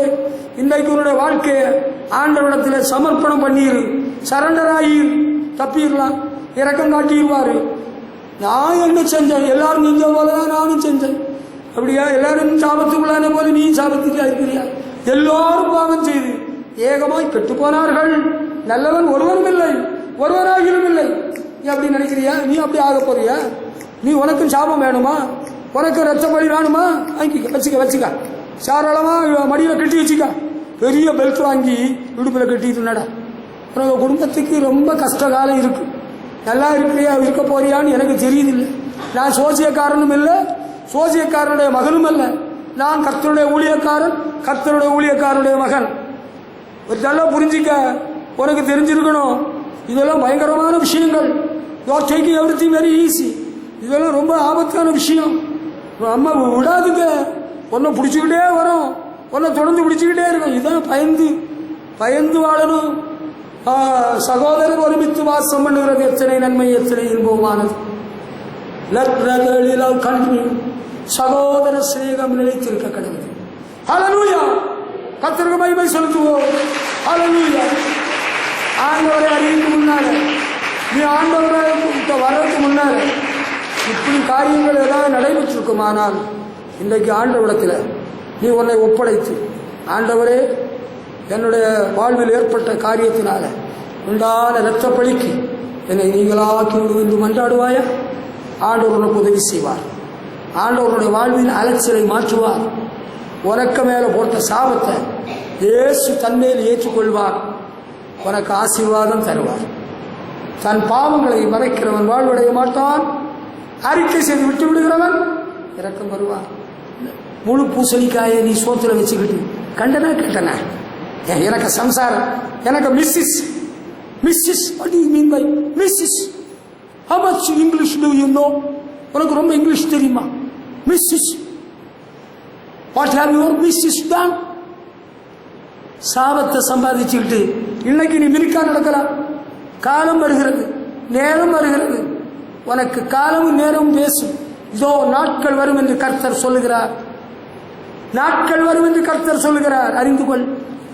ஆண்டவர் காணாதவர் அல்ல, காணுக்கு கண்கள் உள்ளவர், கேட்கிறதுக்கு காதுகள் உள்ளவர். அவர் பழி வாங்குகிறவர். இரத்த பழியை உன்னிடத்தில் விசாரிப்பா, உன்னிடத்தில் கேட்பா. whomsoever you may be, நீ யாராயிருந்தாலும் சரி, நீ யாராயிருந்தாலும் சரி, இரத்த பழியை குறித்து ஆண்டவரிடத்தில் விசாரிக்கும் பொழுது what reply are you going to give to the Lord? ஆண்டவருக்கு என்ன பதில் சொல்ல நீ போகிறாய்? Can you reply to the Lord? எனக்கு நீ என்ன பதில் சொல்லிட்டு போகலாம்? ஆண்டவருக்கு நீ பதில் சொல். உன்னுடைய பதிலை ஆண்டவருக்கு சொல். தாவீதை போல உடைந்த உள்ளத்தோடு மன்றாடுவாயா? உனக்கு இறங்குவா. நீ அறியாமல் உள்ள காலத்தில் செஞ்சிட்ட, ஆண்டவர் உனக்கு இறங்குவார். ஹல்லேலூயா. இனி பாவம் செய்யாதே. Don't repeat such a bloodshed anymore. இனி அப்படிப்பட்ட தவறுகளை, துணிகரங்களை உன் வாழ்க்கையில செய்யாதே. ஹல்லேலூயா. இப்ப நம்ம எல்லாரும் பக்த சிரோமணிகள் தான், பக்தர்கள், எல்லாரும் பக்தர்கள் தான். அடுத்தபடியாக ஒரு காரியம் ஆண்டவர் சொல்றாரு. லேவியராகம புஸ்தகம் 19ஆம் அதிகாரம் 16ஆம் வசனத்துல ஆண்டவர் சொல்லி இருக்கிறார். நான் பைபிளை படிச்சிருக்கிறேன். உனக்கு சொல்ல சொன்னார். என்ன சொன்னார் தெரியுமா? இதை பாரு, படிச்சு பாரு. உன் ஜனங்களுக்குள்ளே அங்குமிங்கும் கோல் சொல்லி திரியாயாக, பிறனுடைய இரத்த பழிக்கு உட்பட வேண்டாம், நான் கர்த்தர். You shall not go about as a tale bearer among your people. Tamil பைபிளில் தான் ரொம்ப அருமையாக எழுதப்பட்டிருக்கிறது, இங்கிலீஷ் பைபிளை விட. எப்படி இருக்கு தெரியுமா உனக்கு? ஜனங்களுக்குள்ளே அங்கும் இங்கும் கோல் சொல்லி திரியாயாக. Don't go about as a tale bearer. கோல் சொல்லி திரியாயாக, பிறருடைய இரத்தப்பழிக்கு உட்பட வேண்டாம். கோல் சொல்லதை நீ நிறுத்திட்டியா? விசுவாசிகளே, கோல் சொல்லதை நிறுத்தினா மட்டும் கையை தூக்கு. Come on, it is a question coming to you now. இப்படி எழுதுற எழுத்தராக மாற வேண்டாம், பிசாசுக்கு இடம் கொடுக்க வேண்டாம். கோல் சொல்லதை நிறுத்திட்டியா? கையை தூக்கி காட்டு சபையில பார்த்துருவோம். எத்தனை விசுவாசிகள், விசுவாச பிள்ளைகள்? I know you young girls, you have spoken to the concerned fellow on phone and you reproduced whatsoever we asked you. You are a tale bearer. நீ கோல் சொல்லுகிறவன், நீ கோல் சொல்லுகிறவன். ஆண்டவர் இரத்தப்பழியை கேட்பார். நீ இப்ப பெரிய எழுத்தர் போல குறிஞ்சி எழுதின உடனே நீ பத்தினி நினைச்சிடாத. The Lord says you are the tale bearer. கோல் குத்துறவன். இந்த சபையில கோல் குத்துறவர்கள் உண்டு, கோல் குத்துறவர்கள் உண்டு. இங்க கேட்டு அங்க சொல்றது, அங்க கேட்டு இங்க சொல்றது. கோல் குத்துறவன் செத்து போயிட்டான். There was a man, a well qualified man working in the government college, Kumbakonam Men's College, as an English professor. He was doing this business, tale bearer business. அண்ணன் கேட்டு தம்பிகிட்ட சொல்லு, தம்பிகிட்ட கேட்டு அண்ணன் சொல்லு. கடைசியில் என்ன நடந்து தெரியுமா? Before the date of his retirement, the poor professor died in heart attack. உனக்கு பேர் நான் சொல்லி இருக்கேன், இப்ப நான் பேர் சொல்ல முடியாது. கும்பகோணம் அரசு ஆண்கள் கல்லூரியில், கலைக்கல்லூரியில் ஆங்கில பேராசிரியராக பணிபுரிந்து வந்த ஒருவர் அண்ணன் தம்பிக்குள்ளார கோல் குத்திட்டு இருந்தார். அண்ணன் தம்பிக்குள்ளார கோல் குத்திட்டு இருந்தார். கடைசியில் என்ன நடந்து தெரியுமா? என்ன நடந்து உனக்கு தெரியுமா? தெரியாது, எனக்கு தெரியும். அதனாலதான் உனக்கு சொல்றேன். கோல் சொல்லிக் கொண்டு தெரியாத. Stop it with yourself. உனக்குள்ள வச்சுக்க. எனக்கிட்டே நீ சொல்லண்டா, எனக்கு மனைவிட்டே நீ சொல்லண்டா. We are not after your tales. உனக்கு கதை கேட்கறதுக்கு நாங்கள் தயாராக இல்லை. If at all you come, we are there to record your proceedings. இனிமேல் விசுவாசி எவராகிலும் வந்து யாராவது சொன்ன கோலை குத்துறதுக்கு வந்தேன்னா ஒன்ன முதலாவது போட்டோ எடுப்பேன். I have made all the arrangements. All the arrangements are there with us. முதல்ல உன்னை போட்டோ எடுத்துட்டு உன்னை ரெக்கார்ட் பண்ணிடுவேன். எல்லாம் நீ என்னெல்லாம் சொல்றியோ எல்லாம் ரெக்கார்ட் பண்ணுவேன். அதுக்கு பிறகு நீ யாரை பற்றி சொன்ன அந்த ஆலோசனை நாங்கள் கேட்டுருவோம். சும்மா விட போறதில்லை, எவனையும் விட போறதில்லை. ஊழியக்காரனா இருந்தாலும் சரி, விசுவாசியா இருந்தாலும் சரி, அவங்க அப்படி சொல்லிட்டாங்க, இவங்க உங்களை இப்படி சொல்லிட்டாங்க, எல்லாருமே சொல்றாங்க. அப்படியா? இந்த மாதிரி நீ லாயக்கப்பட மாட்டேன், நீ உருப்பட போறதில்லை. God cannot bless you, God cannot guide you. You are quenching the Holy Spirit. நீ பரிசுத்த ஆவியானவரை துக்கப்படுத்துகிறாய். இங்க என்ன எழுதியிருக்கு உனக்கு? பைபிள் தெரியல? பைபிள் தெரியுமா தெரியாதா? தமிழ்ல எழுதியிருக்கா இல்ல? தமிழ் பைபிள் இல்லையா? தமிழ் பைபிள தான் படிச்சேன். உன் ஜனங்களுக்குள்ளே அங்கும் இங்கும் கோல் சொல்லி திரியாயாக, பிறனுடைய இரத்தப்பழிக்கு உட்பட வேண்டாம். நான் I am the Lord, நான் கர்த்தர் ஆண்டவர் சொல்லு. நீ கோல் குத்திரியா இல்லையா? திருப்பி கேட்கிற once again, once more. இதுவரையிலும் நான் இத்தனை ஆண்டுகள் இந்த சபையிலே விசுவாசியாக இருந்து வருகிறேன். நான் கோல் சொல்லி திரியவில்லை. சபையின் செய்தியை சபை விட்டு போனவர்களிடத்திலேயோ அவிசுவாசிகளிடத்திலேயோ கோல் சொல்லவில்லை. கோல் சொல்லி திரிஞ்சேன்னா அப்படி உள்ளவங்க மட்டும் கை தூக்குங்க. கமான், கோல் சொல்லல. அங்க காட்டி இங்க சொல்றது, இங்க காட்டி அங்க சொல்றது. If you continue in your sin, the Lord will not permit you to live long on this earth. ஆண்டவர் இந்த பூமியிலே உன்னை நீடித்து வாழ அனுமதிக்க மாட்டார். God will do the fight. கர்த்தர் யுத்தம் பண்ணுவார், கர்த்தர் கிரியை செய்வார். ஹல்லேலூயா. ஆண்டவர் பார்த்துட்டு இருக்க மாட்டார், ஆண்டவருக்கு தெரியாது. கோல் குத்துறதை நிறுத்து. உனக்கு ஆண்டவரை பற்றி தெரியல. சில பரிசுத்தவான்களை நான் அறிவேன், ஆண்டவரோடு நடந்தவர்கள், ஆண்டவர் ஊழியம் செய்தவர்கள். யாராவது கோல் சொல்ல ஆரம்பிச்சுதான் நிறுத்து. Speak evil of no man. சில பயிலுக ஊழியக்காரனா இருக்கிறானுங்க. கோமரத்தாடியின் மகன்கள் ஊழியத்துக்கு வந்திருக்கிறானுங்களா? குடும்பமும் ஒரு லாய்க்கு இல்லாத குடும்பம், தகப்பனு லாய்க்கு இல்லாதவன், தாய் லாய்க்கு இல்லாதவன். இவனுங்களுக்கு வேலை என்னன்னா அந்த ஊழியக்காரன் என்ன சொன்னாரு, இந்த ஊழியக்காரன் என்ன சொன்னாரு. ஒரு ஊழியக்காரன் என்ன ஒரு நாள் சொல்றாரு, நீங்க எங்க போறீங்க, அந்த பாஸ்டரை பார்க்க போறேன். அவரே பார்க்க போறீங்க, அவர் ஒரு நரி. ஊழியக்காரன் சொல்றாரு அவர் ஒரு நரியா. சரி, இந்த ஊழியக்கார்ட்ட வந்து அவர்கிட்ட பேசிட்டு இருக்கிறேன், நீங்க யாரும் பார்த்துட்டு வரீங்க. 2 பேரும் 60 வயசு தாண்டினவங்க, பரிசுத்தவான்கள். யாரை பார்த்துட்டு வர்றீங்க. அது அந்த பாஸ்டரை பார்த்துட்டு வர்றேன். அவர் ஒரு ஓரி. இவர் முதல்ல உள்ளவர் இவர் நரி சொல்றாரு, இவர் அவரு சொல்றாரு ஓரி. நான் 2 பேர்கிட்ட இதுவரையிலும் சொல்லவே இல்லை, சொல்லவும் மாட்டேன். ஒரு விசுவாசி சொல்றதை இன்னொரு விசுவாசிகிட்ட நான் சொல்லிட்டு இருக்கிறேன், நாங்க சொல்ல மாட்டோம். ஒரு ஊழியக்காரனை பற்றி இன்னொரு ஊழியக்காரன் சொன்னதை நாங்க சொல்லல. ஆனா இன்னைக்கு ஊழியக்காரனுக்கே மரியாதை இல்லை, அவனுக்கே ஸ்டாண்டர்ட் இல்லை. தம்பி ஞாயிற்றுக்கிழமை கல்யாண கடை கொண்டு வரான் மீசியை முறுக்கிட்டு, மௌனுக்கு கல்யாணமா, நான் போகணுமா, நான் எங்க போவேன், நான் கோமரத்தாடியின் மகன் இல்லை, உனக்கு மாணவ கல்யாணத்துக்கு நான் எதுக்கு வருவாரு. அங்க ஒரு பாஸ்டர் எங்க ஏஜி சபையில உள்ள தலைமை போதகரு பொம்பளை விஷயத்தில் விழுந்துட்டாரு, நான் தான் போய் தூக்கி எடுத்து விட்டேன். அப்படியா, என் மகா கேட்டுட்டு நின்னாப்புல, வீட்டுக்கு வந்தான் கேட்டாப்புல, மம்மி அந்த பாஸ்டரை பற்றி தவறாக தூஷிப்பா பேசின வேலையில நம்ம மார்க்கஸ் மாமாலவா குஜராத்திலிருந்து வந்து விசாரணைக்கு போனாங்க, அந்த தேவ மனுஷனத்தில் ஒரு குற்றம் இல்லை என்று சொல்லிட்டு போனாங்கல்ல, அவர் இப்பொழுது ஏஜி சபையில தானே இருக்கிறாரு, இவர் மீசக்காரர் இவர் இப்படி சொல்லிட்டு போறாரு. இது என்ன, இதுதாங்க, இதுதான் இவங்களுக்கு நாடகம் நடக்க தெரியாது. கோல் சொல்றதை நிறுத்துப்பா ஊழியக்காரனே, எந்த பயலா இருந்தாலும் சரி, எந்த சாபனத்தில் உள்ளவனாலும் சரி, கோமரத்தாடியின் மகன்களே, கோல் சொல்லி தெரியாத ஊழியக்காரனை குறித்து இன்னொரு ஊழியக்காரன் கோல் சொல்றேன், விசுவாசி இன்னொரு விசுவாசியை பற்றி கோல் சொல்றாப்புல. இந்த சபையில் உள்ள செய்தியை வேறொரு சபைக்கு சொல்லணுமா, அந்த சபை செய்தி இந்த எனக்கு எவனுக்கு செய்தி தேவை கிடையாது. எவனுக்கு செய்தி நீ சொல்லி நான் வாழல, நீ உனக்கு செய்தியை சொன்னதுனால நான் பாதுகாக்கப்படல, நீ அதை புரிஞ்சுக்க. இதை விட தாண்டின பெரிய போராட்டத்தை யுத்தங்களை எல்லாம் மகாபாரதம் ராமாயண மகாபாரத யுத்தம் எல்லாம் சந்திச்சுட்டு தான் வந்திருக்கோம். எங்க அப்பா 1976 பக்கத்தில் 76 ஆண்டு காலகட்டத்தில் சுமார் 7 ஆண்டுகள் ஏசி சபையில் முழு நேர ஊழியத்தில் இருந்தாங்க. அவர்களுக்கு தலைவாலும் தெரியாது, இலக்கணம் தெரியாதவனுங்க, தமிழும் தெரியாது, மலையாளமும் தெரியாது, இங்கிலீஷும் தெரியாது, ஊழியத்தில் சொன்னாலும் தெரியாது, ஏஸ்தி உடுக்கவும் தெரியாது, சட்டையில் ஒழுங்கா பட்டன் போடவும் தெரியாது. அவங்க கோடி கழிச்சு நிறுத்தி பார்க்குறாங்க. எங்க அப்பாவை ஊழியத்துக்கு எடுத்தவள, உங்க காலமெல்லாம் இந்த ஊழியத்தை நீங்கள் பாருங்கள் சொல்லி உத்தரவாதம் கொடுத்து எடுத்தவனுங்க 65 வயசான பிறகு காட்டில் டிரான்ஸ்பர்னு சொல்றாங்க. தமிழ் தெரியாத பசங்க இப்படி சொன்னாங்க, நீங்க வச்சுக்கிடுங்க ஊழியத்தை விட்டுட்டு வந்துட்டாங்க. என்னெல்லாம் போராட்டங்களை பண்ணினார்கள் என்று உங்களுக்கு தெரியாது.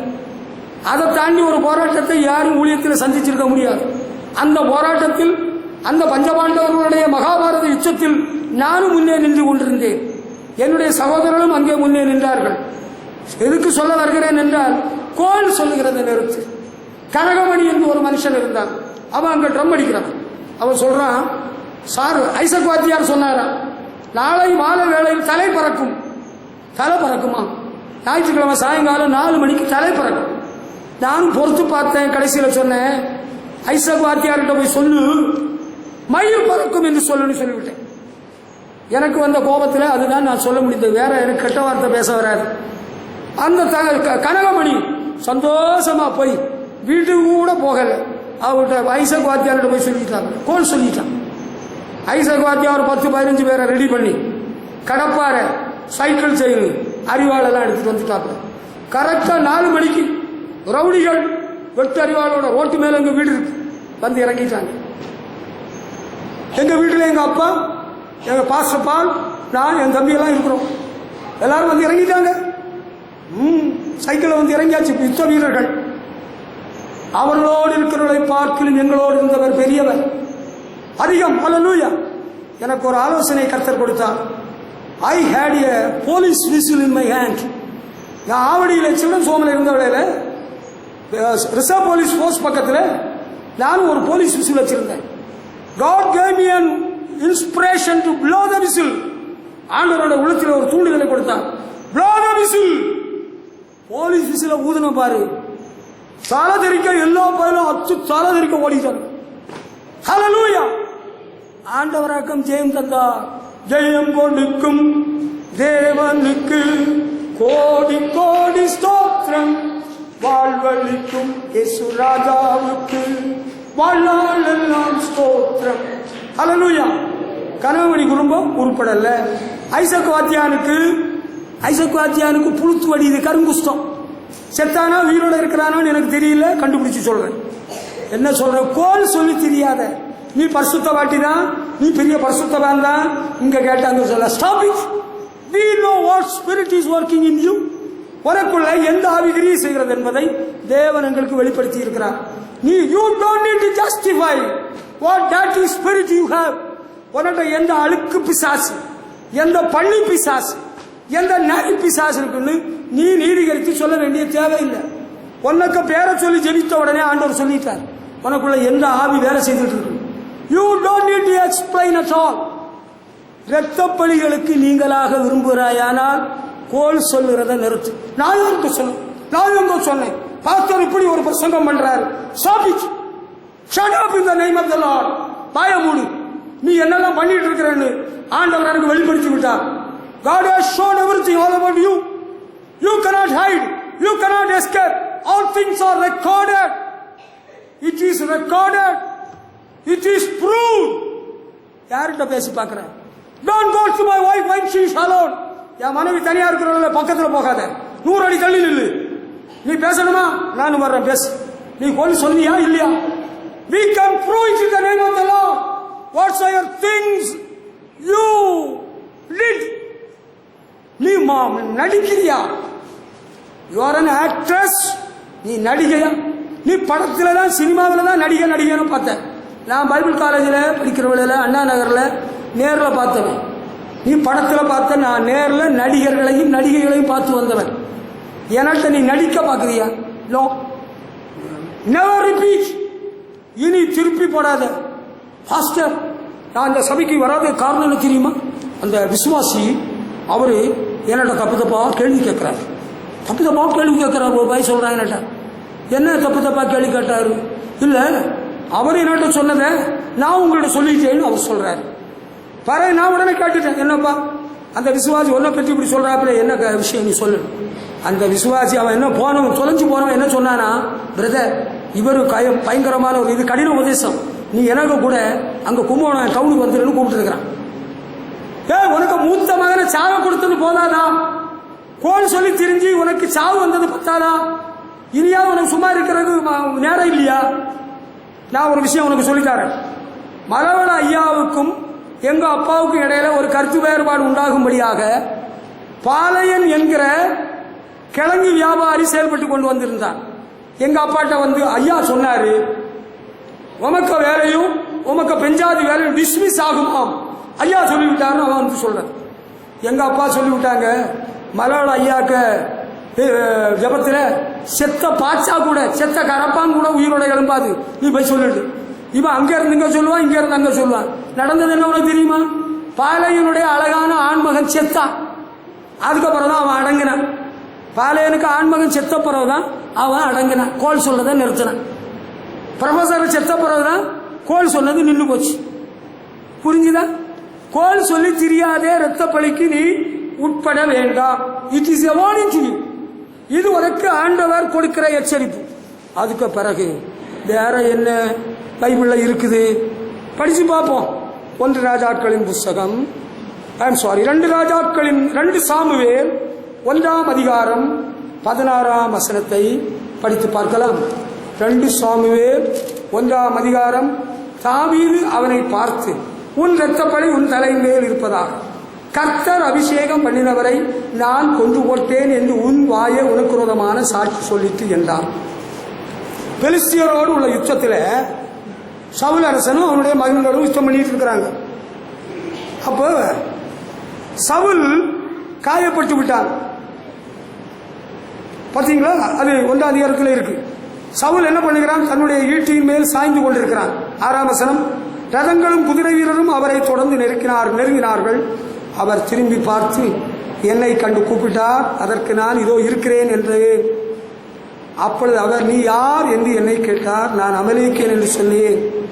அவர் என்னை நோக்கி, நீ என்னண்டையிலே கிட்ட வந்து நின்று என்னை கொண்டு போடு, என் பிராணன் முழுது இன்னும் போகாததினால் எனக்கு வேதனையாக இருக்கிறது என்றார். அப்பொழுது நான் அவர் விழுந்த பின்பு பிழைக்க மாட்டார் என்று நிச்சயித்து அவர் அண்டையில் போய் நின்று அவரை கொண்டு போட்டேன். பிற்பாடு அவர் தலையின் மேல் இருந்த முடியையும் அவர் புயத்திலிருந்த அஸ்தகடத்தை எடுத்துக்கொண்டு அவைகளை இங்கே என் ஆண்டவரிடத்துக்கு கொண்டு வந்தேன் என்றார். இங்க ஒரு பயம் வந்திருக்கிறான். அமலக்கைட், லோ காஸ்ட் ஃபெலோ, தாழ்ந்த நிலைமையில் உள்ளவன், அமலேக்கியன். இஸ்ரவேலுடைய பக்கத்தில் நெருங்கி நிற்கக்கூடாது. சவுலரசனிடத்தில் ஆண்டவர் முதலாக சொன்ன என்ன தெரியுமா? யுத்தம் பண்ற வேளையில அமலேக்கியர்கள் ஒருத்தரையும் விட்டு வைக்கக்கூடாது. ஆணு பொண்ணு குழந்தை பொண்ணு கொன்னுறணும்னு சொல்லிட்டார்.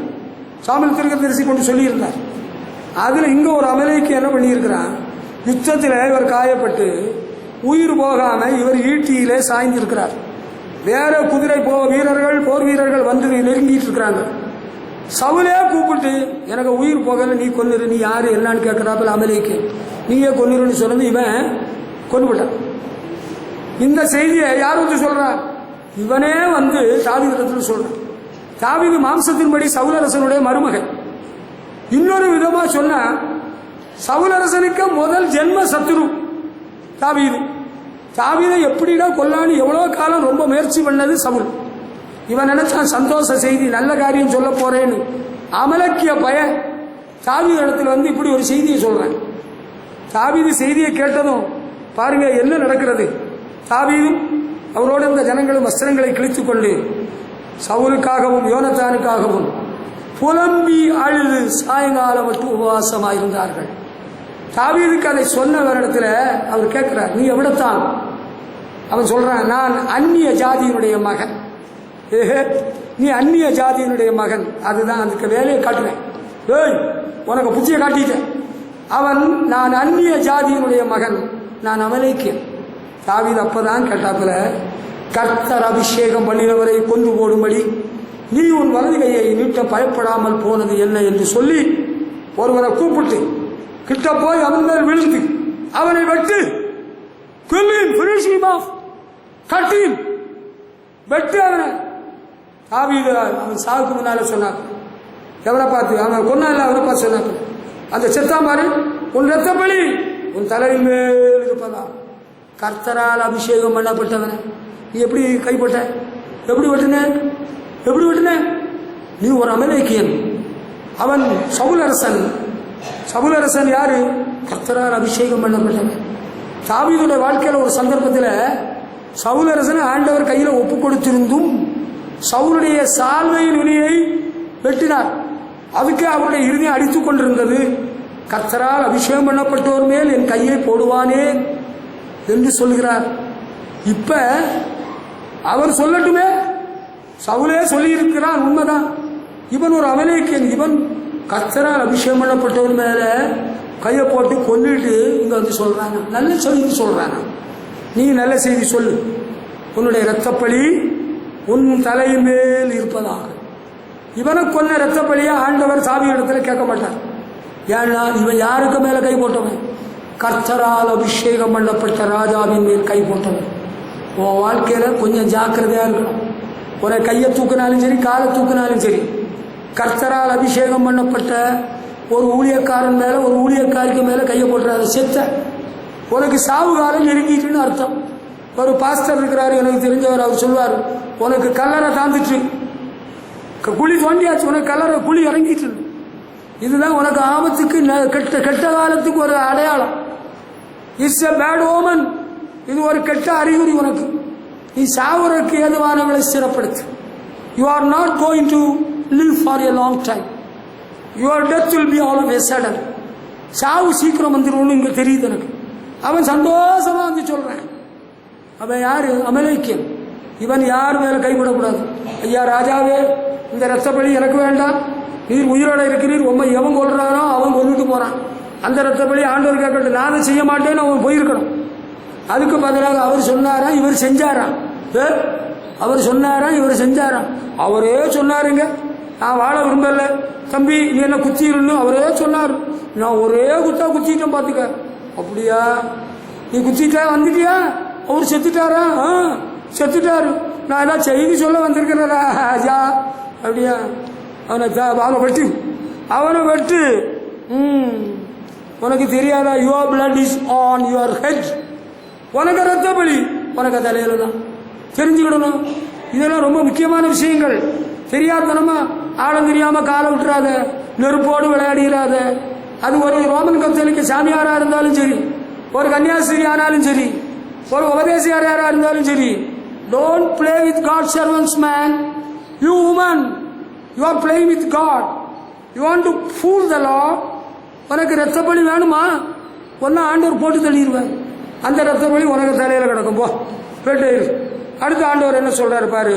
1 ராஜாக்களின் புஸ்தகம் 2ஆம் அதிகாரம் 22ஆம் வசனம்.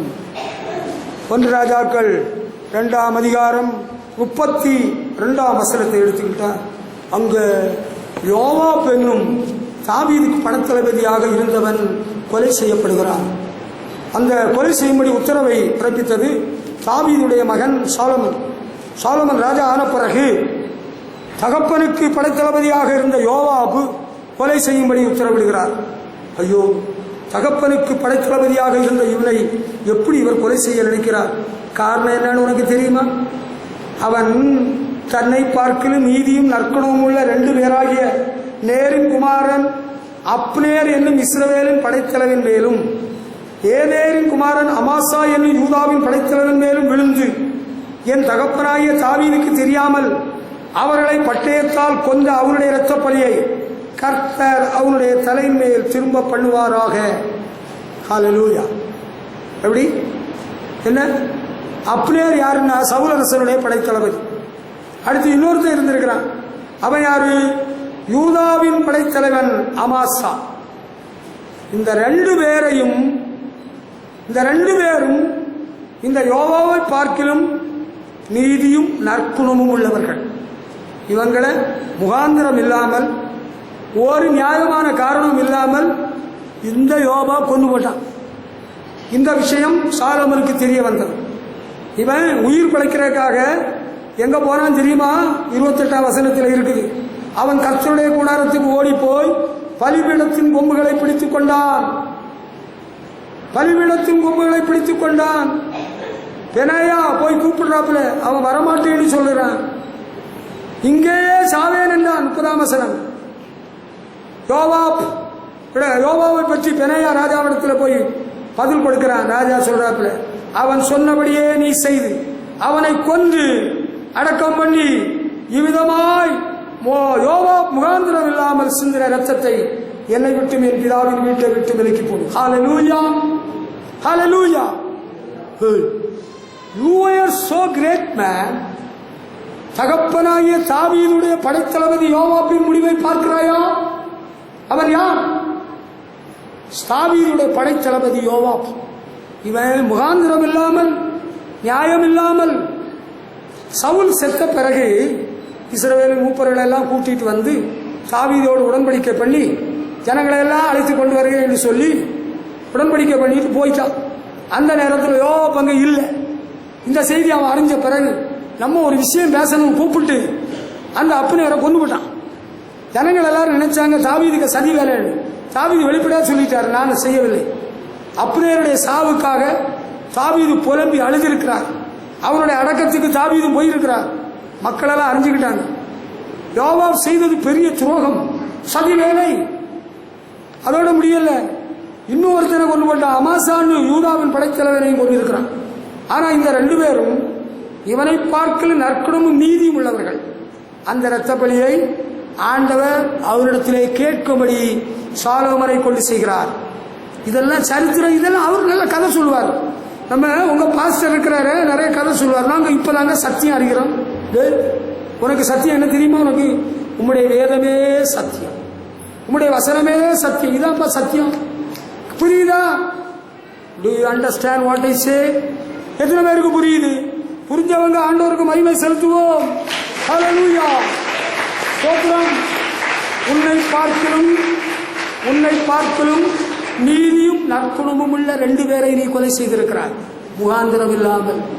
அந்த இரத்த பலியை ஆண்டவர் உன்னிடத்திலே கேட்க சொன்னார். There is blood shed on your head. இரத்த பலி உனக்கு தலையில இருக்கு. நீ 2 பேரை இப்படி துரோகம் பண்ணினாய், நீ தீமை செய்தாய், 2 பேரை கொண்டு போட்டாய். அரசன் அன்றி செய்வான் தெய்வம் இன்று கொல்லும். உனக்கு தெரியாத ஆண்டவரை பற்றி. தாவீது ராஜாவுடைய நாட்களில் தாவீதுக்கு அடுத்த ஆள் யாரு? யோவாப், கமாண்டர் இன் சீஃப். இப்ப பரிதாபமான ஒரு சாவு. ஏண்டா? அவர் பார்த்துக்கிடுவார். எங்களுக்கு பெரிய ஆட்கள் எல்லாம் இருக்கிறாங்க, எங்களுக்கு ராசா இருக்கிறாரு, எங்களுக்கு மந்திரி இருக்கிறாங்க, எங்களுக்கு தலைவர் இருக்கிறாங்க, எங்களுக்கு பெரிய பெரிய ஆட்கள் எல்லாம் இருக்கிறாங்க, காப்பாத்திடுங்க, காப்பாத்திருங்க. ஒருத்தரும் காப்பாற்ற மாட்டான். பலிபீட கொம்புல போய் பிடிச்சா அவனை ஒன்றும் செய்யக்கூடாது சட்டத்தின்படி. அப்படி இருந்தும் நான் வரமாட்டேன், நான் இங்கே சாகிறேன், அவன் நினைச்சா பலிபீட கொம்புல பிடிச்சிட்டா என்ன செய்யக்கூடாது? கொல்லக்கூடாதுன்னு ஒரு ஒழுங்கு இருக்கு, ஒரு சட்டம் ஆண்டவர் கொடுத்துருக்காரு. பெனையாவிட்ட சாலமன் சொல்லிட்டான், அவன் சொன்னபடி அங்கேயே அவனை கொல்லு. அங்கேயே கொன்னாச்சு யோவாப்ப, முடிச்சு அவன் கதை.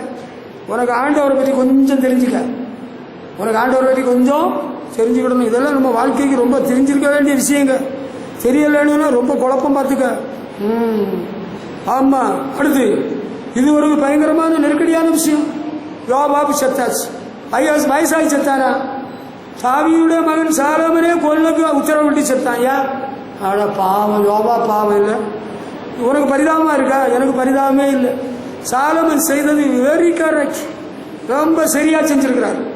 ஆண்டவருக்கு அனுமதியின் பேரில் தான் செஞ்சிருக்கிறார். அது கரெக்ட். ஹல்லேலூயா. அடுத்து ஒரு விஷயம் இருக்கு.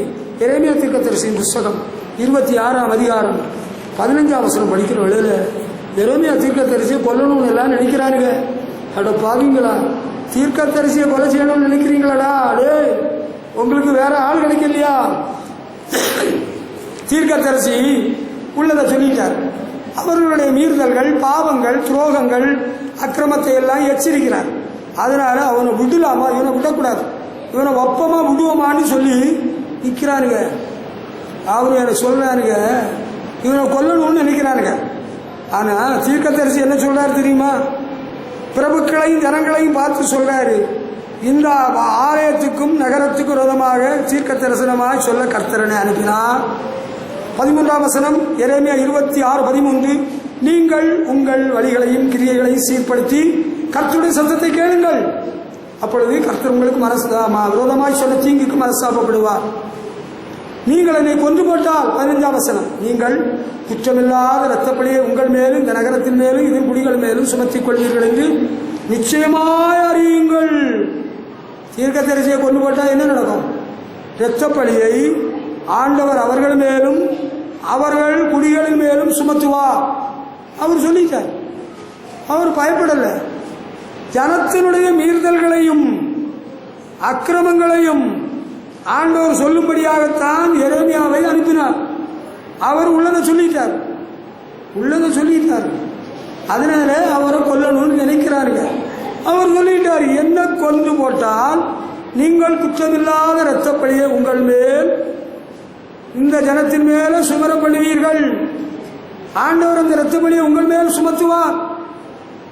இங்க நீங்க எல்லாம் தப்ப மாட்டீங்க, நீங்க எல்லாம் அழிஞ்சு போயிருவீங்கன்னு சொல்லிப்பட்டார். ஐயோ, தீர்க்கதரிசியை கொல்றது சாதாரண விஷயம் இல்லை. அதுபோல பெரிய பாவம் வேற எதுவும் இல்லை.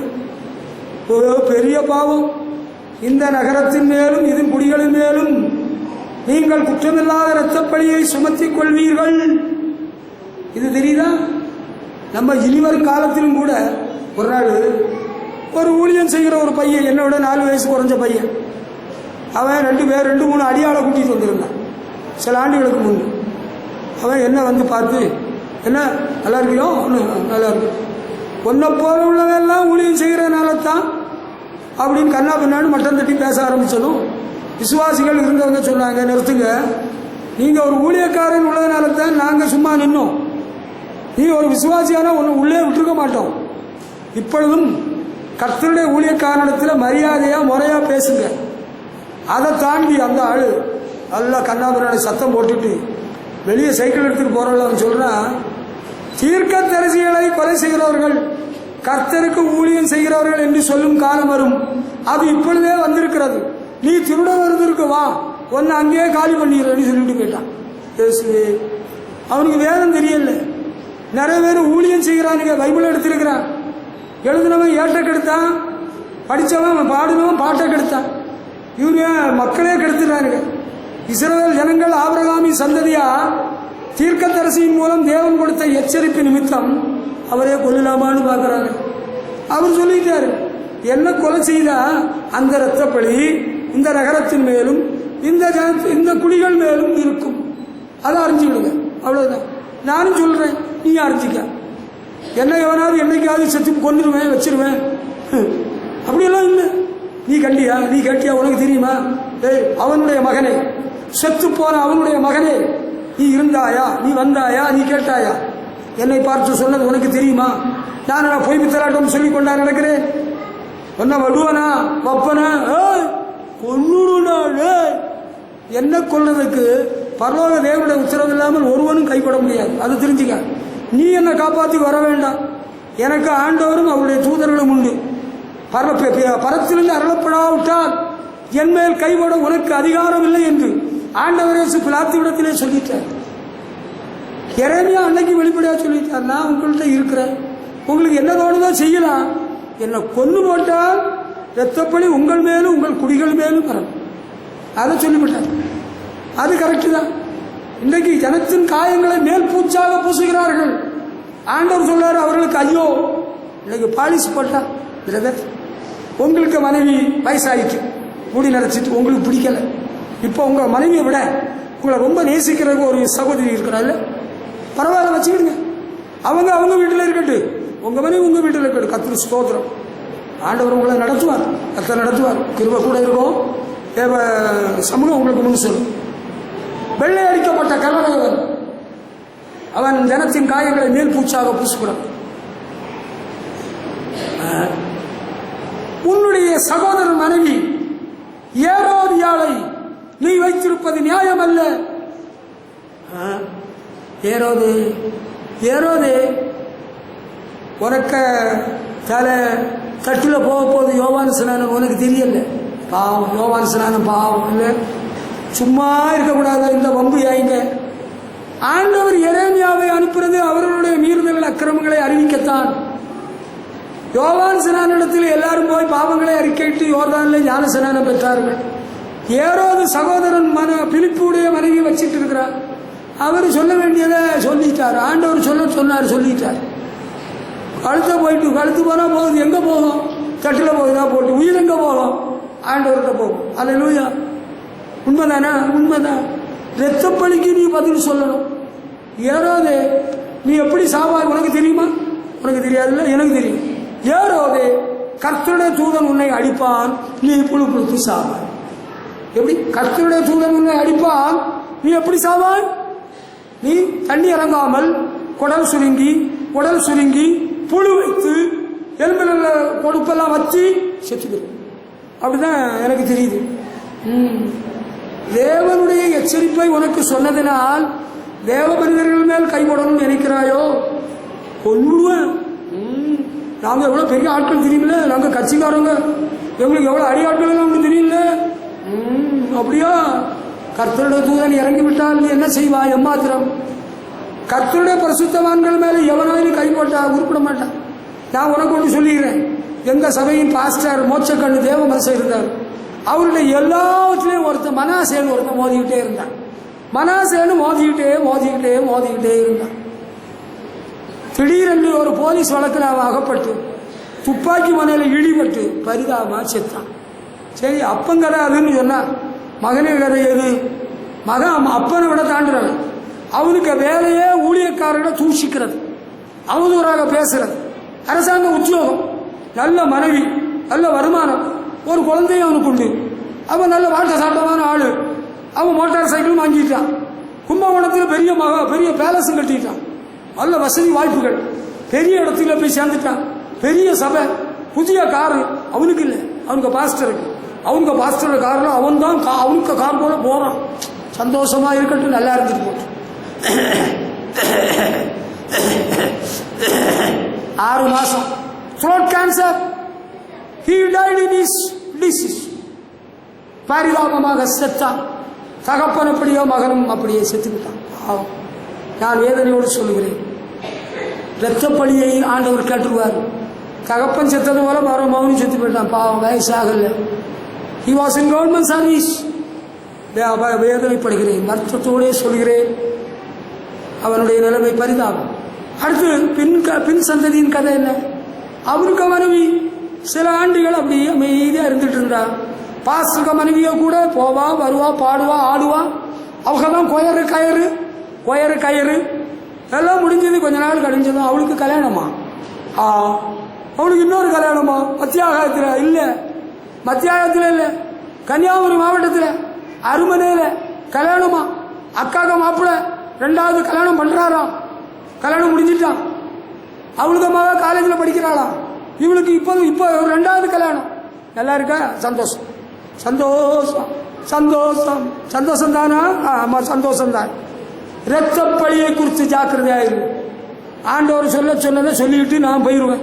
எசேக்கியேல் தீர்க்கதரிசியின் புஸ்தகம் 3ஆம் அதிகாரம் 18ஆம் வசனத்தை எடுத்து பாருங்க. ஆண்டவர் சொல்லி இருக்கிறாரு, ஏனென்ற சொன்னார். அதை தான் நான் சொல்லிட்டு நிற்பேன். இதை பாரு, 3ஆம் அதிகாரம் 18ஆம் வசனம். மனுபுத்திரனே, உன்னை இஸ்ரவேல் வம்சத்தாரின் காவலனாக வைத்தேன். நீ என் வாயினாலே வார்த்தையை கேட்டு என் நாமத்தினாலே அவர்களை எச்சரிப்பாயாக. எப்படி? என் வாயினாலே அவர்களை எச்சரிக்க வேண்டும். அது என்ன?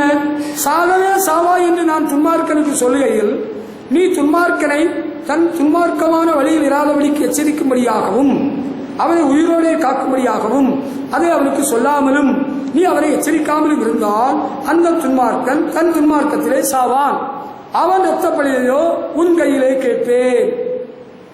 நீ துன்மார்க்கனை எச்சரித்தும் அவன் தன் வழியை விட்டு திரும்பாமல் போவானாகில் அவன் தன் துன்மார்க்கத்திலே சாவான். உனக்கு கேட்டுக்க, என்ன கேட்டுக்க? If you fail to warn the wicked, his blood I will require at your hand. துன்மார்க்கனை ஆண்டவர் எச்சரிக்கிறதுக்கு இஸ்ரவேல் வம்சத்தாருக்கு காவலனாக உன்னை வைத்தேன் என்று சொல்கிறார். தேவ சபையின் மக்களில் துன்மார்க்கமாய் வாழ்கிற வாலிபனாகிலும் வாலிப பெண்ணாகிலும் குடும்ப தலைவனாகிலும் தலைவியாகிலும் யாராவது இருந்தால் அவர்களை எச்சரிக்கும்படியாக ஆண்டவர் இங்கே வைத்திருக்கிறார். அப்படி எச்சரித்து அவன் அந்த எச்சரிப்பினால உயிரோடே காக்கப்பட வேண்டும். அவனை நீ எச்சரிக்காமல் இருந்து அவன் செத்தான்னு வச்சுக்க, ஆண்டவர் என்ன செய்வாரா? அந்த இரத்த பலியை உன்னிடத்தில் கேட்பேன் என்று தீர்க்கதரிசியிடத்தில் சொல்கிறார். நான் ஒரு பரிசுத்தவானை அறிவேன். அவர் 66 ஆண்டுகளுக்கு மேலாக ஆண்டவருக்காக வைராக்கியமாக வாழ்ந்து ஊழியம் செய்து தேவனிடத்தில் சென்றவர். அவர் பிரசங்கம் பண்ற வேளையில அடிக்கடி ஒரு வார்த்தை சொல்வார். பாவி மனம் திரும்பு, உன்னை எச்சரிக்கிறேன், தேவனுடைய வார்த்தையை வைத்து உன்னை எச்சரிக்கிறேன், உனக்கு இரத்த பலி என் மேல் வரக்கூடாது. உன்னை எச்சரிக்கிறேன், உன்னுடைய மகனை எச்சரிக்கிறேன், உன்னுடைய மகனை எச்சரிக்கிறேன், உன்னுடைய மகளை எச்சரிக்கிறேன். எனக்கு அது ஒரு சந்தோஷமா இருக்கா? அவன் தன்னுடைய துன்மார்க்கத்தில் செத்துடக்கூடாது. திடீரென்று செத்துட்டான்னு வச்சுக்க, நீ அழுவ, கலங்குவ, புலம்புவ, நீ சாகு வரையிலும் அந்த வேதனை ஒன்று விட்டு மாறாது. அதை தெரிஞ்சுக்க. ஆண்டவர் எதுக்கு எச்சரிக்கை சபையில் ஊழியக்காரன் வச்சிருக்கிறாரு. இன்னைக்கு அநேக ஊழியக்காரர்களுக்கு எச்சரிப்பின் செய்தி இல்லை. They never warn the wicked. We are here to warn the wicked brother. துன்மார்க்கமான சகோதரனை எச்சரிக்கும்படி தேவன் கொண்டு வந்திருக்கிறார். துன்மார்க்கமான சிறியே உன்னை எச்சரிக்கும்படி தேவன் இங்கே கொண்டு வந்திருக்கிறார். We are here to warn you. உன்னுடைய தவறை, உன்னுடைய மீறுதலை எச்சரிக்கும்படி தேவன் கொண்டு வந்திருக்கிறார். If you run away, you will die in your sins. You will perish in your sins. உங்கள் பாவத்திலே நீங்கள் சாவீர்கள். துன்மார்க்கனே, பாவத்தில் வாழ்கிற வாலிபனே, பாவத்தில் வாழ்கிற சிறியே, உன்னை எச்சரிக்கும்படி தான் இங்கே அனுப்பி இருக்கிறார். எதுக்கு தெரியுமா? நீ அந்த துன்மார்க்கத்தை விட்டு விலகணும். தாலியா இருக்கிறதை நிறுத்தணும். Mister gentleman, you man, listen to me now. உன்னுடைய தவறை, உன்னுடைய மீறுதலை, உன்னுடைய அக்கிரமத்தை எச்சரிக்கும்படியாகத்தான் தேவன் இங்கே கொண்டு வந்திருக்கிறார் என்பதை அறிந்து கொள். நீ கோபப்பட்டு ஒன்றும் சாதிக்க முடியாது. If at all you run away, you run and perish in your sins. எங்க போய் சாகுறியோ செத்துப்போம். எவனுக்கு காலம் விழுந்து சாகுறியோ, சர்க்கஸ்ல போய் விழுந்து செத்தாலும் சரி, டான்ஸ் ஆடி செத்தாலும் சரி, எவனுக்கு காலம் விழுந்து நீ செத்தாலும் சரி, உன்னுடைய ரத்த பலிக்கு நான் நீங்களாக இருப்பேன். இதுதான் சத்தியம். இந்த சத்தியத்தை அறிஞ்சிக்க. எசேக்கியேல் தீர்க்கதரிசிட்ட ஆண்டவர் சொல்றாரு, துன்மார்க்கனை நீ எச்சரிக்கணும். எச்சரித்து அவன் துன்மார்க்கத்தை விட்டு விலகணும். அவன் விலகினா தப்பிட்டான். நீ அவனை எச்சரிக்காதனால அவன் செத்தான்னா அந்த ரத்த பலியை உராட்ட காப்பீன்னு ஆண்டவர் சொல்றான். அதனால தான் நானும் கத்துறேன். உடம்பு முடியாட்டாலும் கத்துவேன். உடம்புல ரத்தம் உயிர் இருக்கு வரையும் சொல்லிட்டு தான் சாவேன். விரியன் பாம்பு குட்டிகளே, வரும் கோபத்துக்கு தப்பித்துக் கொள்ள நீங்கள் வழி பாருங்கள். உன்னை எச்சரிக்கிற அதுக்கு தான், உன் மகனை எச்சரிக்கிற அதுக்கு தான், உன் மகளை எச்சரிக்கிற அதுக்கு தான். துன்மார்க்கத்தில் செத்துடக்கூடாது. நாளைக்கு செத்துட்டா நீ தாங்கி விடுவியா? சாவு எப்போ வரும்னு உனக்கு தெரியுமா? உனக்கு தபால் போட்டுட்டு தான் வருமா? உனக்கு மாப்பிள்ளைக்கு என்னைக்கு சாவு வரும் உனக்கு தெரியுமா? உன் மனைவிக்கு என்னைக்கு சாவு வரும் உனக்கு தெரியுமா? தெரியுமா உனக்கு? நான் ஒரு வீட்டில் பேசிட்டு இருக்கிறேன். ஒரு விசுவாசி, அவனும் ஒரு துன்மார்க்கன், அவனும் ஒரு துன்மார்க்க சிறி. நான் உட்கார்ந்து பேசிட்டு இருக்கிறேன். க்ஷணம் பொழுது in no minute she opened the gas. அவ கேஸ் சிலிண்டரை ஓபன் பண்ணிட்டு லைட்டர் அடிச்சாச்சு. ஆண்டவருடைய கிருபையினால் அந்த க்ஷணப்பொழுது ஒரே தட்டு லைட்டர் வாஸ் thrown away. அந்த லைட்டர் தூர போய் விழுந்து, இல்லைன்னா அன்னைக்கே செத்துருப்பாங்க. துன்மார்க்கனே, உன்னை கர்த்தருடைய நாமத்திலே எச்சரிக்கிறேன்.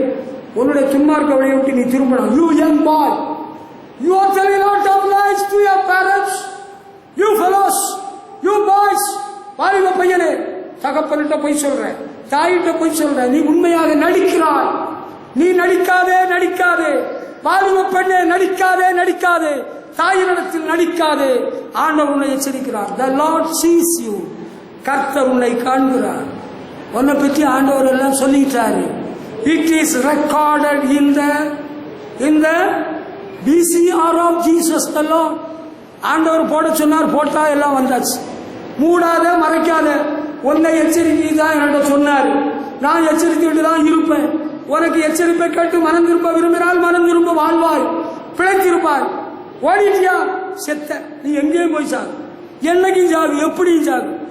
நான் ஒன்றை மட்டும் உனக்கு சொல்லிடுறேன். தேவனுடைய சமூகத்திலிருந்து தேவ எச்சரிப்பை உனக்கு நான் சொன்ன பிறகு, நீ ஆகிலும், உன் மகனாகிலும், உன் மகளாகிலும், உன் மனைவியாகிலும், உன் புருஷனாகிலும் செத்தால் நான் வரவும் மாட்டேன், அழவும் மாட்டேன், இளவு கொண்டாடவும் மாட்டேன்.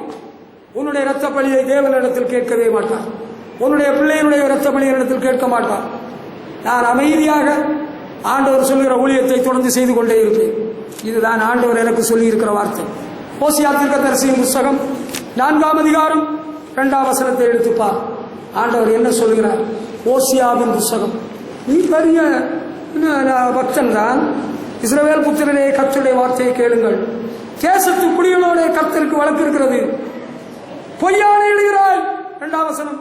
பொய் சொல்லுகிறாய், கொலை செய்கிறாய், திருடுகிறாய், விபசாரம் பண்ணி மிஞ்சி போகிறாய். இரத்த பழிகளோட இரத்த பழிகள் சேருகிறது. They break all restraint with bloodshed upon bloodshed. தேசத்து குடிகளோட கர்த்தருக்கு வழக்கு இருக்கிறது. There is a case against you in the court of God.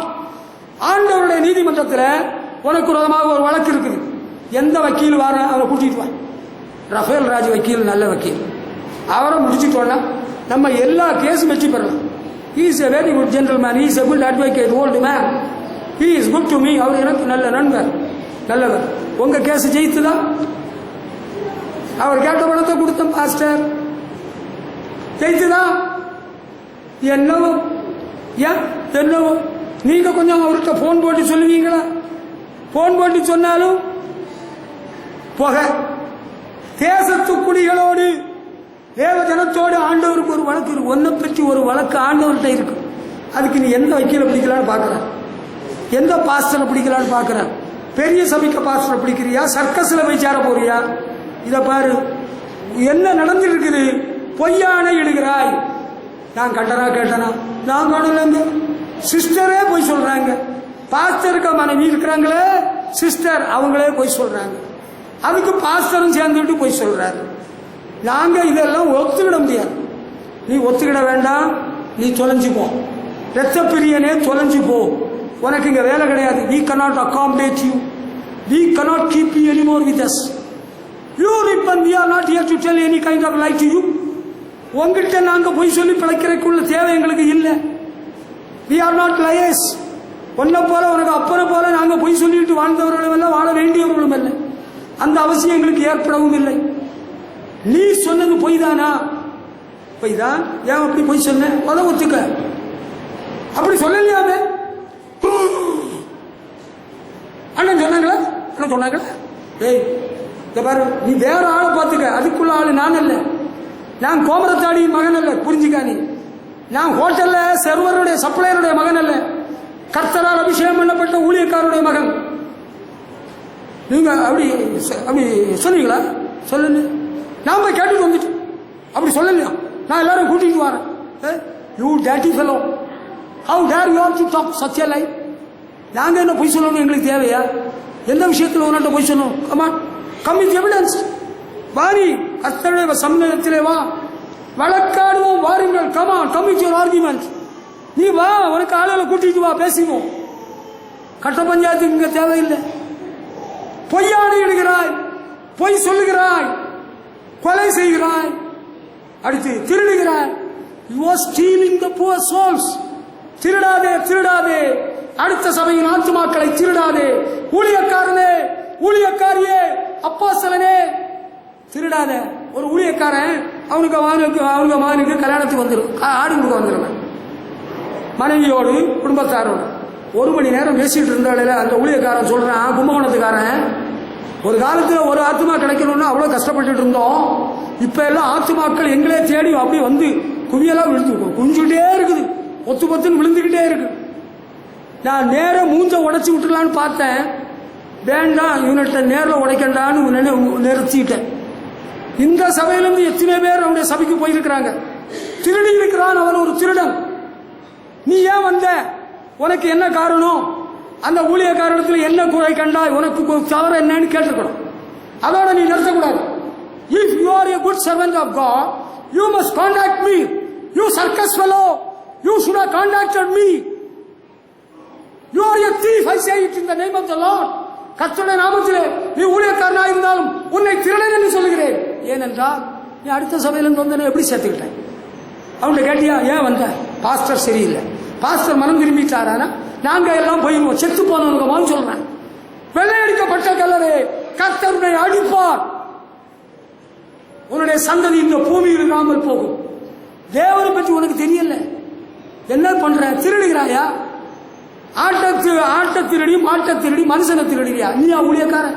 நீயா கர்த்தருடைய ஊழியக்காரன்? நீ கேட்கணும் என்ன காரணம். அடுத்து எனக்கு நம்பர் உன்கிட்ட இருக்கா இல்லையா? ஊழியக்காரர்களுடைய தலைவனா நீ எவன் சுண்டைக்காய? உன்ன ஊழியக்காரனுடைய தலைவன் எவன் நியமிச்சான்?